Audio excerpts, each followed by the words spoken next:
Sir ட்ரெயினுக்கு நேரமாயிடுச்சு sir, விட்டுருங்க sir. கையில் வேறு காசுலாம் ஒன்றும் இல்லை சார். நீங்கள் நினைக்கிற மாதிரி நான் பெரிய ஆள்லாம் இல்லை சார், நான் அரசியல்வாதிலாம் இல்லை சார். ட்ரெயினுக்கு போகணும் சார், விட்டுருங்க சார். இல்லைம்மா, அது எங்களுடைய ரூல்ஸ், இதை நாங்கள் செஞ்சு தான் ஆகணும் சார். உங்களுக்கு ட்ரெயினுக்கு நேரமாக இருந்ததுலாம் எங்களுக்கு தெரியுது, பட் பேகை திறந்து காணிங்க சார் இப்படின்னு சொல்கிற காவல்துறை அதிகாரிகள் எலெக்ஷனுக்காக அந்த செக்கிங்கில் இருக்கக்கூடிய ஆஃபீஸர்ஸ். ஆனால் அதே செக்கிங் ஆஃபீஸர்ஸ், அதே காவல்துறை அதிகாரி கார் கண்ணாடியை கீழே இறக்கிய டிரைவர் காருக்குள் நீதிபதி அமர்ந்திருப்பதாக கூறினார். அதை கேட்ட காவலர் ஓகே சார் என கூறிவிட்டு அந்த காரை ஒரு நொடி கூட நிறுத்தாமல் அனுப்பிவிட்டார். வண்டி நிப்பாட்டு. டோரை திறந்து டிரைவர் சொல்கிறார், உள்ள ஜட்ஜி இருக்காரு. அப்படியா, போட்டும். உள்ள ஆராசா அவர்கள் இருக்காங்க. அப்படியா, போட்டும். என்ன சார், ஆராசா அவர்களுடைய வாகனத்தை சோதனையிடாத அந்த தேர்தல் அதிகாரியை சஸ்பெண்ட் பண்ணிட்டாங்கங்கிற ஒரு செய்தி நமக்கு வந்தது அல்லவா? உள்ள ஜட்ஜ் இருக்காருன்னு சொல்லி திறந்து கூட பார்க்காத காவல்துறை அதிகாரிகளை என்ன செய்ய போகிறீங்க? நாங்கள் என்ன அரசியல்வாதிகளை மட்டும் கேள்வி கேட்கறதுக்கு தான் இங்கே சேனலை தொடங்கி வச்சுருக்கோமா? இல்லை, அரசு அதிகாரிகள் அப்படின்னு சொல்கிறதுல காவல்துறை அதிகாரிகளும் வந்துடுறாங்க. அதுலேயும் இந்த தேர்தல் ஆஃபீஸர்ஸ் அப்படிங்கிறவங்க வந்துடுறாங்க. நல்ல வேளை சில மீடியாக்களாவது இந்த மாதிரியான செய்திகளை வெளியிட்டு அங்கே இருக்கக்கூடிய டூர் வந்தவங்களா 60,000 ரூபா வந்துச்சுன்னா அதை பற்றி கேள்வி கேட்குறீங்க. ட்ரெயினுக்கு போகணுன்னு சொன்னால் அது அவங்கள நிப்பாட்டி வச்சு கேள்வி கேட்குறீங்க.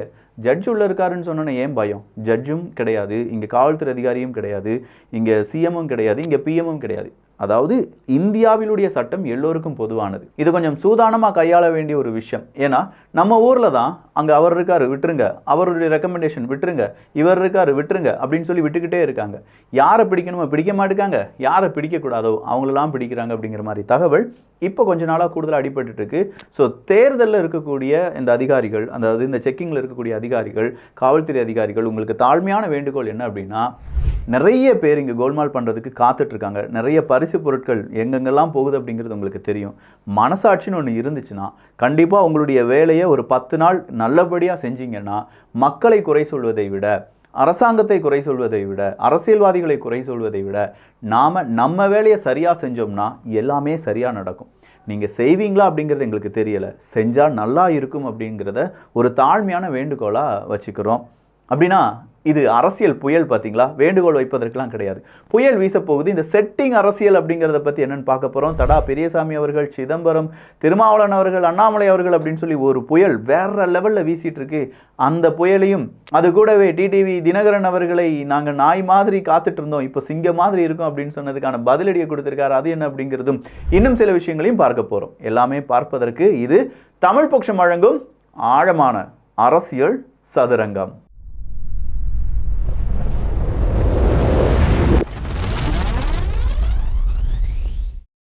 சிதம்பரம் தொகுதியில் திருமாவளவனர்கள் வெற்றி பெற பாஜக விரும்புகிறது. திருமாவளவனர்கள் அண்டர் டீலிங் பேசியுள்ளார். அதிமுகவில் இணைந்த பின் தடா பெரியசாமி அவர்கள் பேட்டி. இங்கே செட்டிங் அரசியல் அப்படிங்கிறத ஒன்று புரிந்து கொள்ளலாம். செட்டிங் அரசியல்னா என்ன? இந்த இடத்துல இவங்க ஜெயிக்கணும், இந்த இடத்துல இவங்க ஜெயிக்கக்கூடாது. அதற்காக ஆளும் கட்சி, எதிர்கட்சி, பிஜேபி, நாம் தமிழர் கட்சி இப்படிங்கிறதெல்லாம் கிடையாது. அந்த இடத்துல ரொம்ப பெரிய அளவில் ஃபேமஸாக இருக்கிறவங்க, அந்த இடத்துல மண்ணின் மைந்தர்களாக இருக்கிறவங்க அங்கே போட்டி போட மாட்டாங்க. அவங்கள தூக்கி வேற எங்கேயாவது போட்டி போட வைப்பது. ஏன்னா அந்த இடத்துல அவர் நின்றுட்டார்னா ஓட்டு பிரியும். ஓட்டு பிரிஞ்சு அது அவங்களுடைய நண்பர்களுக்கு சில சங்கோஜமான நிலைமையை ஏற்படுத்தலாம். அவங்க தோற்றுவிடக்கூட வாய்ப்புகள் இருக்குது. அப்படிங்கிறதுனால இவங்களுக்குள்ளேயே ஒரு அண்டர் டீலிங் போட்டுக்கிடுவாங்க. இந்த மாதிரியான அரசியல்லாம் இருக்குது. இதை தான் செட்டிங் அரசியல் அப்படின்னு சொல்லுவாங்க. அப்போ இந்த செட்டிங் அரசியல் அப்படிங்கிறதுல சிதம்பரம் தொகுதியை நம்ம எடுத்து பார்த்தோம்னா திருமாவளவன் அவர்கள் வந்து நிற்கிறாங்க. திருமாவளவன் அவர்கள் விசிகா அப்படிங்கிறதே விழுப்புரம் சிதம்பரம் கட்சி அப்படின்னு சொல்லி நிறைய பேர் ரொம்ப பெரிய அளவில் ட்ரோல் மெட்டீரியல் சோஷியல் மீடியாவில் பேசிகிட்டு இருப்பதை இப்போ அண்ணாமலை அவர்கள் சிதம்பரத்திலே போய் பேச ஆரம்பிச்சிட்டார். ஏமா, நீங்கள் இந்த கார்த்திகேயனி அப்படிங்கிறவங்க இருக்காங்க, சிதம்பரத்தில் திருமாவளவன் அவர்களை நம்பி ஓட்டு போட்டவங்க எப்படி இருக்கீங்க அப்படிங்கிறது உங்களுக்கே தெரியும். இந்த ஒரு முறையாவது படித்தவங்களுக்கு நீங்கள் நல்லபடியாக வாக்குகளை கொடுக்க வேண்டும் அப்படின்னு சொல்லி அண்ணாமலை அவர்கள் கேட்க, திருமாவளவன் அவர்கள் அதற்கு ஒரு பதில் சொல்ல, அண்ணாமலை என்னப்பா வாய்க்கு வந்தபடிலாம் பேசிகிட்டு இருப்பார், என்னால் என்ன செய்ய முடியுமோ இந்த தொகுதிக்கு நான் நல்லது தான் செஞ்சுருக்கேன் அப்படின்னு சொல்லி அவர் சொல்ல, ஒட்டுமொத்தமாக செட்டிங் அரசியலில் தடா பெரியசாமி அவர்கள் பாஜகவினுடைய ரொம்ப முக்கியமான ஒரு பொறுப்பில் இருந்தார். அவர் தான் வந்து சிறுபான்மையினுடைய மாநிலத்தினுடைய ஒரு தலைவராக இருக்காருன்னு வச்சுக்கோங்களேன். அப்போ சிறுபான்மையர் மக்கள் அப்படிங்கிறவங்க பாஜகவில் தடா பெரியசாமி அவர்களுடைய மத்தியில் நிறைய பேர் ஃபேமஸாக இருக்கும்போது தடா பெரியசாமி அவர்களுக்கு வேட்பாளராக ஒரு வாய்ப்பு கிடைக்கும் அப்படின்னு எதிர்பார்த்தாரோ என்னவோ, திடீர்னு அவருக்கு வாய்ப்பு கிடைக்கல. நேராக அதிமுகவில் வந்து ஐக்கியமாயிட்டார். ஐக்கியமான பிறகு சொல்கிறாரு, அங்கே ஒரு பெரிய அண்டர் டீலிங் நடந்துட்டுருக்கு, பாஜகவும் விசிகாவும் பேசி வச்சுக்கிட்டு சிதம்பரத்தில் கண்டிப்பாக யார் ஜெயிக்கணும், திருமாவளவன் அவர்கள் ஜெயிக்கணும் அப்படிங்கிறதுக்காக போட்டி போட்டுட்டு இருக்காங்க. எனக்கு அது பிடிக்கல. அதுவும் அண்ணாமலை அவர்கள் கட்சியினுடைய நிர்வாகிகள் மீது கலந்துரையாடல் அப்படிலாம் கிடையாது. அவர் எடுத்தோம் கவிழ்த்தோம் அப்படின்னு சொல்லி அவரே எல்லா முடிவுகளையும் எடுத்துக்கிடுவார். இது எனக்கு சுத்தமாக பிடிக்கல அப்படின்னு சொல்லி தடா பெரியசாமி அவர்கள் அதிமுகவில் வந்த பிறகு பல கருத்துக்களை சொன்னாங்க. இந்த இடத்துல நமக்கு ஒரு சின்ன ஒரு யோசனை தோணுது. இப்படி இருக்கலாம் அப்படின்னு தான் நான் சொல்றேனே தவிர இதுதான் காரணம்னா நான் சொல்லலை. 3 ஆப்ஷன்ஸ் இருக்கு. அந்த 3 ஆப்ஷன்ஸ்ல எது நல்லா இருக்கு அப்படிங்கிறத நீங்க தான் சூஸ் பண்ண போறீங்க. இந்த செட்டிங் அரசியல் அப்படிங்கிறதுல அதிமுக மற்றும் திமுக இவங்க 2 பேரை மட்டும்தான் பேச வேண்டும் அப்படின்னு சொல்லி இப்போ ஒரு செட்டிங் அரசியல் நடந்துட்டு இருக்கு. நல்லா கவனிச்சிங்கன்னா தெரியும். திமுக அதிகமாக அண்ணாமலை அவர்களை சீண்ட மாட்டாங்க, இல்லாட்டி சீமான் அவர்களை சீண்ட மாட்டாங்க. இந்த நேரம், அதாவது இப்போ அவங்க எல்லாருமே வாக்காளர்களிடம் போய் அவங்களுடைய வாக்குகளை நீங்கள் வாங்க வேண்டும் அப்படிங்கிறதுக்காக நிறைய பரப்புரை செஞ்சுட்டு இருக்காங்க பார்த்தீங்களா. இந்த நேரம் அவங்க பேசுறது எல்லாமே ஸ்டாலின் அவர்கள், உதயநிதி ஸ்டாலின் அவர்கள், இந்த பக்கமாக எடப்பாடி பழனிசாமி அவர்கள், அந்த பக்கமாக இருக்கக்கூடிய எல்லாரையுமே நீங்கள் எடுத்து பார்த்தீங்கன்னா ஸ்டாலின் அவர்களும் உதயநிதி ஸ்டாலின் அவர்களும் நேரடி அட்டாக் பண்ணுறது எடப்பாடி பழனிசாமி அவர்களை மட்டும்தான். எடப்பாடி பழனிசாமி அவர்கள் நேரடி அட்டாக் பண்ணுறது உதயநிதி ஸ்டாலின் அவர்களை பற்றி மட்டும்தான். ஏன் இந்த இடத்துல பிஜேபியை பற்றியும் சீமான் அவர்களை பற்றியும் இந்த 2 பேரும் அந்த கட்சிகள் பேச மாட்டுக்காங்க அப்படின்னா, யாராவது ஒரு நபர் பேசிட்டா கூட அவங்களும் லைம் லைட்டுக்குள்ளே வருவாங்க, அவங்களும் மக்கள் மத்தியில் பேசு பொருளாக மாறுவாங்க. நாம் அதை பற்றி பேசவே கூடாது. நாம் உனக்கு நான் எதிரி, எனக்கு நீ எதிரி. செமையான ஒரு செட்டிங் அரசியல் இதுதான். ஏ பி இந்த 2 பேர் மட்டும்தான் இருக்கணும். சி அப்படிங்கிற 3வது ஒரு நபர் வந்து விடவே கூடாது அப்படிங்கிறதுக்காக இவங்களுக்குள்ள பேசி வச்சிருக்காங்களா அப்படிங்கிறத மக்கள் நீங்கள் கொஞ்சம் யோசிச்சு பாருங்க. இவ்வளோ நாள் எதுக்கு எடுத்தாலும் சீமானை இல்லாட்டி அண்ணாமலை இழுக்கக்கூடிய எந்த ஒரு அரசியல் தலைவரும், அது திமுகவாக இருக்கட்டும் அதிமுகவாக இருக்கட்டும், பெரிய அளவில் பேசாமல் தவிர்ப்பதற்கான காரணம் மீடியா அட்டென்ஷன் அப்படிங்கிறது மாற்றி போயிடக்கூடாது. இது உங்களுக்கு புரிகிற மாதிரி சொல்லப்போனால், பிக் பாஸ் நிகழ்ச்சி நம்ம பார்த்துருப்போம் பார்த்தீங்களா. ப்ரமோவில் வர்றதுக்காகவே கொஞ்சம் பேர் அந்த வீட்டுக்குள்ளே சண்டை போட்டுக்கிட்டே இருப்பாங்க. அவங்க மட்டும்தான் ப்ரமோவில் வருவாங்க. அப்போ ப்ரமோவில் வராதவங்கலாம் பிக் பாஸ் வீட்டுக்குள்ளே இல்லையா அப்படின்னு பார்த்தா அவங்க இருக்காங்க. பட் ப்ரமோவில் வர்றவங்களை காண்பித்தா தான் டிஆர்பி எகிரும் அப்படிங்கிறது எல்லாருக்கும் தெரியும். அவங்க தான் நிறைய ஓட்டுகள் வாங்குவாங்க அப்படிங்கிறதும் தெரியும். அதே தாங்க இங்கேயும் வருது. யார் மீடியாக்கள் அதிகமாக பேசப்படுகிறார்கள், எந்த மாதிரியான கொள்கைகள் இல்லை, யார் அங்கங்கே மாற்றி மாற்றி சண்டை போட்டுக்கிறாங்க, யார் ஃபயராக பேசுகிறாங்க, அவங்களுடைய முகம் அடிக்கடி மக்கள் மனதில் பதியும் அப்படிங்கிறது எழுதப்படாத ஒரு விதியாக இருக்கிறது. அதுக்கு தகுந்தது மாதிரி இவங்க 2 பேருக்குள்ள ஒரு செட்டிங் அரசியல் இருக்கோ அப்படிங்கிற ஒரு டவுட் வருதா? சரி, இந்த செட்டிங் அரசியல் ஒரு டவுட் தான். அடுத்த செட்டிங் அரசியலை பற்றி பேசலாம். அண்ணாமலை அவர்கள் ஒரு ஸ்கெட்ச் போடுறாரு. சிதம்பரம் தொகுதியில் நம்ம கூட நிற்கக்கூடிய நபர் கார்த்தியேயனி அவங்க ஓட்டு வாங்குவாங்களா அப்படிங்கிறது ஒரு டவுட்டாக இருக்குது. அவங்க ஓட்டு வாங்கலைனாலும் அதிமுக சார்பாக அங்கே ஒருத்தர் நிற்கிறாரு, திமுக சார்பாக கூட்டணி கட்சியாக இவர் நிற்கிறார், யார் திருமாவளவன் அவர் நிற்கிறாரு. நாம் என்ன செய்யலாம்? ஒரு செட்டிங் அரசியல் செய்யலாம். தடா பெரியசாமி அவர்களை கூப்பிட்டு, அண்ணா கொஞ்ச நாளைக்கு நீங்கள் இங்கே இருக்காதீங்க, அதிமுகவில் போய் ஜாயின் பண்ணிக்கோங்க. அதிமுகவில் நீங்கள் ஜாயின் பண்ணிக்கிட்டால் என்ன நடக்கும்? பாஜகவுக்கு இருக்கக்கூடிய நபர்களும் சேர்ந்து உங்களுக்கு போட்டுருவாங்க. நீங்கள் சிறுபான்மையினர், உங்களுக்காக அவங்க என்ன செஞ்சிருவாங்க? நீங்கள் அங்கே இருக்கீங்க அப்படின்னு சொல்லி நீங்களும் பரப்புரை செய்யும்போது நேரடியாக அந்த ஓட்டு திமுகவுக்கு விழாமல் அதிமுகவுக்கு விழுந்துடும். அதனால் என்ன நடக்கும்? நானும் எனக்கு தெரிஞ்ச அளவில் ஓட்டை பிரிச்சுக்கிறேன், நீங்களும் ஓட்டை பிரிச்சிட்டிங்கன்னா குறைவான வாக்குகள் வித்தியாசத்தில் ஒருவேளை திருமாவளவன் அவர்கள் தோற்பார்கள், இல்லாட்டி குறைவான வாக்கு வித்தியாசத்தில் திருமாவளவன் அவர்கள் ஜெயிப்பாங்க. பெரிய ஒரு வெற்றி அவங்களால கொண்டாட முடியாது அப்படின்னு சொல்லி ஒரு செட்டிங் அரசியல் போட்டிருந்தாங்கன்னா, இது 2வது செட்டிங் அரசியல். 3வது செட்டிங் அரசியல் அப்படின்னு ஒன்று இருக்குது. அது என்ன அரசியல் அப்படிங்கிறத நான் சொல்லிடுறேன். திருமாவளவன் அவர்களும் பாஜகவும் ஒரு பேச்சுவார்த்தையில் ஈடுபட்டு, சுமூகமான பேச்சுவார்த்தையில் ஈடுபட்டு, தடா பெரியசாமி அவர்கள் அங்கே இருக்கிற வரைக்கும் எப்பா எனக்கு கொஞ்சம் ரிஸ்க்கு தான், பிஜேபி கொஞ்சம் ஓட்டு போயிடும், என்ன செய், தடா பெரியசாமி அவர்களை அங்கிட்டு அனுப்பிடு. அங்கிட்டு அனுப்பி ஏதாவது ஒரு காரணத்தை சொல்லி அனுப்பிட்டினா அங்கே அதிமுகவுக்கும் உனக்கும் கொஞ்சம் ஓட்டு பிரிஞ்சிடும், நான் ஜெயிச்சிருவேன், இந்த டீல் எப்படி இருக்குது அப்படின்னு சொல்லி அது ஒரு செட்டிங் அரசியலாக இருக்க வாய்ப்புகள் இருக்குது. இல்லை இந்த 3மே பொய்யாக இருக்கிறதுக்கான வாய்ப்புகளும் இருக்குது. ஆனால் நீங்கள் தான் சொல்ல போகிறீங்க இந்த செட்டிங் அரசியல் எப்படி இருக்குன்னு. ஆனால் இது மாதிரிலாம் நடக்குமா விக்கி அப்படின்னு கேட்டால், இதை விட கொடூரமாலாம் நடக்குங்க. எவ்வளவு பார்த்துருக்கோங்கிறீங்க நீங்கள்? டிடிவி தினகரன் அவர்கள் அமமுக யாராவது உதயமாகும் அப்படின்னு நீங்கள் நினச்சிங்களா? இபிஎஸ் ஓபிஎஸ் அப்படின்னு சொல்லி 2 கூட்டணி உருவாகும் அப்படின்னு நீங்கள் நினச்சிங்களா? சசிகலா அவர்கள் தனியாக நிற்பாங்க அப்படின்னு சொல்லி நினச்சிங்களா? இதில் டிடிவி தினகரன் அவர்களே ஆர்பி உதயகுமார் அவர்கள் நாங்கள் நாய் மாதிரி வெளியில் காத்து நின்னோம், எங்களுக்கு மரியாதையே கொடுக்கல, இப்போ சிங்கம் மாதிரி நிற்கிறோம் அப்படின்னு சொன்னார். நாய் சிங்கமாகுமா அப்படின்னு சொல்லி மறுபடியும் டிடிவி தினகரன் அவர்கள் ஒரு கேள்வியை கேட்டிருக்காங்க. யாரு அந்த பஃபூனா அப்படின்னு சொல்லி அவர் கொஞ்சம் காட்டமாகவே அந்த பேட்டியை கொடுத்திருந்தார் அப்படின்னு சொல்லலாம்.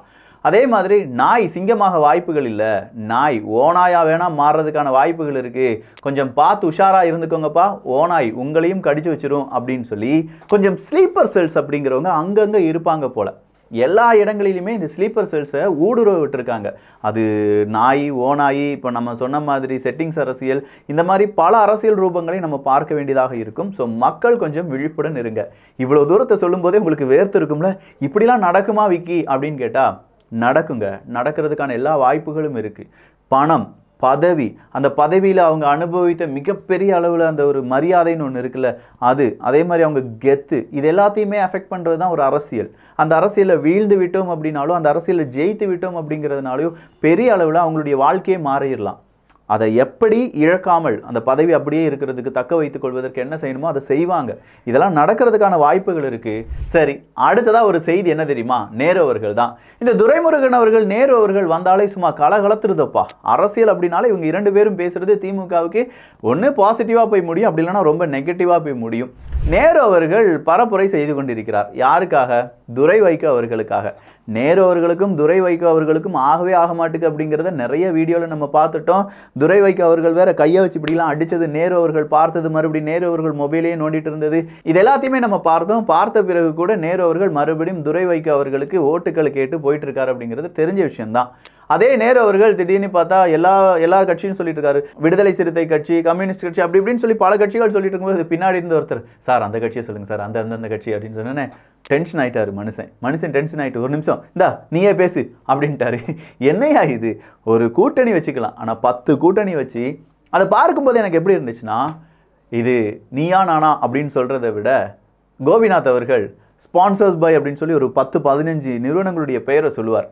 அந்த நிறுவனங்களுடைய பெயரெல்லாம் சொல்லிட்டு மெயின் ஸ்பான்சர்ஷிப் அப்படின்னு ஒன்று இருக்கும். அதையும் சொன்ன பிறகு இவர்கள் வழங்கும் நீயா நானா அப்படின்னு சொல்கிறதெல்லாம் நீங்கள் கேள்விப்பட்டிருப்பீங்க.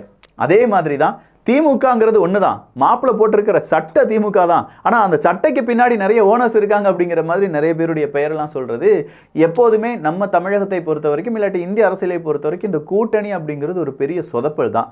அவங்கவுங்க இழுத்துக்கிட்டே இருப்பாங்க. நிறைய கூட்டணி வச்சு யார் உண்மையான பலசாலி, யார் உண்மையாக வீக்காக இருக்காங்க அப்படிங்கிறது தெரியாமல் 10 பேர் சேர்ந்து ஒருத்தனை அடிப்பது, 10 பேர் சேர்ந்து ஒருத்தனை வீழ்த்துவது அப்படிங்கிறது எல்லாமே நடந்துட்டு தான் இருக்குது. அதில் நேரு அவர்கள் இப்படி வாய் விட்டுட்டார் அப்படிங்கிறது இன்னைக்கு கொஞ்சம் வைரலாக ஓடிட்டு இருந்துச்சு. அடுத்ததாக இன்னொரு பெரிய விஷயம், தமிழச்சி தங்கபாண்டியன் அவர்கள் மக்கள் துயரப்படும் போது அவர்களை பார்த்தது யார், பார்க்காதது யார் என மக்களுக்கு நன்றாக தெரியும். சைதாப்பேட்டையில் தேர்தல் பரப்புரையில் ஈடுபட்ட தென் சென்னை திமுக வேட்பாளர் தமிழச்சி தங்கபாண்டியன் அவர்கள் பேட்டி. பரவாயில்ல, இப்போ கொஞ்சம் பரவாயில்ல, இப்போ பரவாயில்லை, எங்களை மக்கள் எல்லாரும் பார்க்குறாங்க, அந்த வார்த்தை தான் எனக்கு பிடிச்சிருந்துச்சு. இப்போ பரவாயில்லை, மக்கள் எங்களை பார்க்குறாங்க. அப்போ எதிர்ப்புகள் இருந்திருக்கு, எதிர்ப்புகள் இருந்தது உண்மைதான். எதிர்ப்புகள் இப்போது இல்லை அப்படின்னு சொல்லப்படுவதும் உண்மைதான். அந்த எதிர்ப்புகள் இல்லை அப்படின்னு சொல்வதற்கு திமுக படாத பாடு பட்டுட்டு இருக்கு அப்படிங்கிறதும் உண்மைதான். அது மட்டும் இல்லாமல் உங்கள் அடியெல்லாம் தாண்டி அப்படின்னு சொல்லி அவர் கேட்குறாரு, அந்த செய்தியாளர் கேட்குறாரு, கால் அடிபட்டுருக்கு பார்த்தீங்களா, வெளியில் இறங்கி நடக்க முடியாது, காலில் இறங்கி காலெல்லாம் அடிபட்டிருக்கு அப்படின்னு சொல்லி தமிழச்சி தங்கபாண்டியன் அவர்கள் சொல்லிட்டாங்க. அது மட்டும் இல்லாமல் தமிழச்சி தங்கபாண்டியன் அவர்களுக்கு பெரிய எதிர்ப்பு வந்தது எல்லாத்தையுமே நம்ம பார்த்தோம். ஸோ இதெல்லாம் கேள்வி கேட்டுட்டு இருக்கக்கூடிய நபர், நீங்கள் ஜெயிக்கிறதுக்கான வாய்ப்புகள் இருக்கானா? முதலமைச்சர் மு.க. ஸ்டாலின் அவர்களுடைய அறிவுறுத்தலின்படி நாங்கள் நல்லபடியாக என்ன செஞ்சுட்ருக்கோம், இங்கே ஓட்டுக்களை கேட்டுட்ருக்கோம். இது 2வது கட்டமாக 8 நாட்கள் ஆச்சு நான் இங்கே வாக்குகளை சேகரிக்க தொடங்கி அப்படின்னு சொல்லி தமிழச்சி தங்கபாண்டியன் அவர்கள் பேசிகிட்டே இருக்கும்போது அடுத்த வீடியோவை நான் பார்க்க நேரிட்டது. அது யார் அப்படின்னு பார்த்தீங்கன்னா, நாம் தமிழர் கட்சி சார்ந்தவங்க. திமுகவினரை விரட்டி துரத்தும் சாமானிய மக்கள், நாம் தமிழரை அழைத்து வரவேற்கும் சாமானிய மக்கள் அப்படின்னு சொல்லி அவர் ஒரு பக்கமாக பேசுகிறார். ஸோ நாம் தமிழர் கட்சி சொல்வது உண்மையா, தமிழச்சி தங்கபாண்டியன் அவர்கள் சொல்வது உண்மையா? மக்கள் நீங்கள் தான் இதற்கு பதிலை சொல்ல போறீங்க. அதுவும் தென் சென்னையில் இருக்கக்கூடிய மக்கள் நீங்கள் நினைச்சு பார்க்க வேண்டியது என்ன தெரியுமா? முதல் விஷயம் ஃப்ளட். அந்த ஃப்ளட்டுக்கு பிறகு நம்ம சாப்பாடு பிரெட் பாஸ்கெட்டுக்கு தான் நம்மலாம் இப்படி போராடிட்டு இருக்கோம் அப்படின்னு சொன்ன அந்த வார்த்தை. அடுத்ததா ஸ்மார்ட் சிட்டியாக மாறிடுச்சு, இனி தண்ணி தேங்காது, 5000 கோடி ரூபாய், அந்த மாதிரியான பரப்புரை. 4வதா யார் உங்களுக்கு நல்லது செய்தாங்க அப்படிங்கிறது உங்களுக்கு தான் தெரியும், எங்களுக்கெல்லாம் தெரிய வாய்ப்பே இல்லை. அப்போ தென் சென்னையில் இருக்கக்கூடிய மக்கள், அட்லீஸ்ட் இதை நீங்கள் யாராவது பார்த்துட்டு இருக்கீங்க, தென் சென்னையில் உங்களுடைய உறவினர்கள் யாராவது இருக்காங்கன்னா அவங்கக்கிட்ட நீங்களே கேளுங்க, தென் சென்னைக்கு யாருப்பா நல்லது செஞ்சா, யார் வந்தால் நல்லா இருக்கும் அப்படிங்கிற கேள்வி எல்லாமே கேளுங்க. கேட்டுட்டு உங்களுடைய பதிலையும் கீழே கருத்துக்களாக பதிவிட்டால் நன்றாக இருக்கும். ஆபாசம், மிகப்பெரிய அளவில் ஆபாசம், மறுபடியும் ஆபாசம் அப்படிங்கிறதுல திமுக ஒரு படி மேலே போய் உதயநிதி ஸ்டாலின் அவர்கள் எடப்பாடி பழனிசாமி அவர்களை பார்த்து பல்ல காண்பித்தார் அப்படின்னு சொன்னது, இந்த பக்கமாக மு.க. ஸ்டாலின் அவர்கள் பம்மாத்து பழனிசாமி, முழங்கால் பழனிசாமி அப்படிலாம் சொல்லுவது, இது எல்லாமே இருக்கும்போது தான் இவர் உதயநிதி ஸ்டாலின் அவர்களும் முட்டி போட்டார் அப்படிங்கிற வார்த்தையெல்லாம் பயன்படுத்துது. அது ஒரு இரட்டை வாசகமாக பார்க்கப்படுகிறது.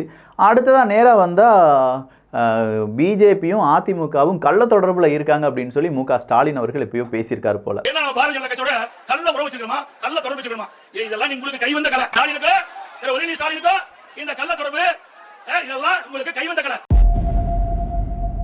செம்ம டென்ஷன் ஆயிட்டாரு எடப்பாடி பழனிசாமி அவர்கள். இந்த கள்ள தொடர்பு எல்லாம் உங்களுக்கு கைவந்த கலையப்பா, எங்களுக்கு அதெல்லாம் தெரியாது.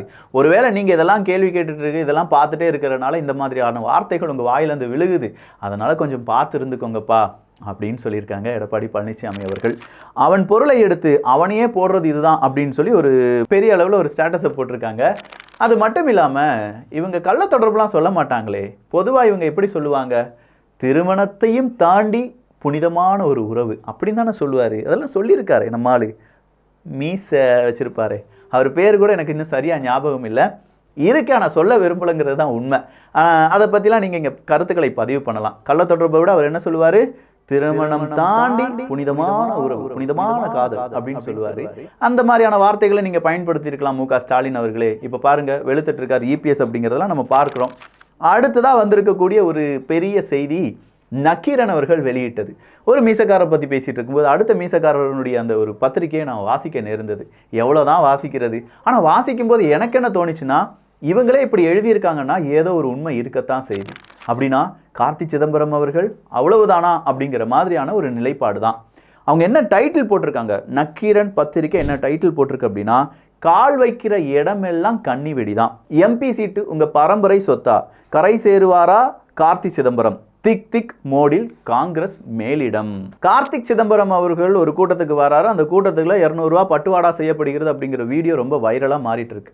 இந்த நேரத்தில் கார்த்திக் சிதம்பரம் அவர்களுக்கு போதுமான அளவு என்ன இல்லை, அங்கே ஆதரவு இல்லை அப்படின்னு சொல்லக்கூடிய பரவலான ஒரு கருத்துக்கள் நிலை வந்த போது தான் புதுசாக நக்கீரன் அவர்களும் அந்த கோதால குதிச்சிருக்காங்க. கார்த்திக் சிதம்பரத்தினுடைய ஒட்டுமொத்தமான இமேஜும் டேமேஜ் பண்ணியிருக்கு இந்த டைட்டில். ஸோ நக்கீரன் அவர்கள் இப்படி ஒரு டைட்டில் கொடுத்துருக்காங்க. ஏன்னா நக்கீரன் திமுகவுக்கு ஆதரவாக செயல்படக்கூடிய ஒரு பத்திரிகை. அப்படி இருக்கும் பட்சத்தில் அவங்க திமுகவினுடைய கூட்டணி, அதுவும் திமுகவினுடைய முக்கியமான ஒரு கட்சி காங்கிரஸ், கார்த்தி சிதம்பரம், என்ன நடக்குது, என்ன நக்கீரன் அவர்களை இப்படிலாம் செய்தியை வெளியிடுகிறார் அப்படின்னு சொல்லி கொஞ்சம் குபீர்னு தான் இருந்துச்சு. அதனால தான் டபார்னு உங்ககிட்ட சொல்லிட்டேன். எது எப்படி இருந்தாலும் நிறைய உண்மைகளை உங்கள் முன்னாடி போட்டு உடைச்சிட்டேன் நான் நம்புகிறேன். எவ்வளோதான் உண்மையை மறைச்சு வைக்க முடியும், எப்படினாலும் ஒரு நாள் அந்த உண்மை வெளிவந்து விடும். ஒரு காலத்தில் நமக்கு நடந்த கொடுமைகளை நினைத்து பாருங்கள். அதுக்காக நீங்கள் 10-15 வருஷத்துக்கு பின்னாடிலாம் போக வேண்டாம். கடைசி 5 வருடம் இல்லாட்டி கடைசி 3 வருடம், அப்போ உங்களுக்கு என்ன நடந்திருக்கு, ஒரு கடைசி மறுபடியும் ஒரு 10 வருஷம் பின்னாடி போங்க, அப்போ உங்களுக்கு என்ன நடந்திருக்கு, இதெல்லாம் நினச்சி பார்த்துட்டு உங்களுடைய ஓட்டுகளை நீங்கள் செலுத்தலாம். யாருக்கும் ஆதரவு அப்படிங்கிறதுலாம் கிடையாது. பட் யாரை எதிர்க்க வேண்டும் அப்படிங்கிறது உங்களுடைய மனதில் தீர்க்கமாக இருக்க வேண்டும். நல்லதை பகிர்ந்து ஷேர் பண்ணி நல்ல சமுதாயத்தை உருவாக்குவோம். நன்றி, வணக்கம்.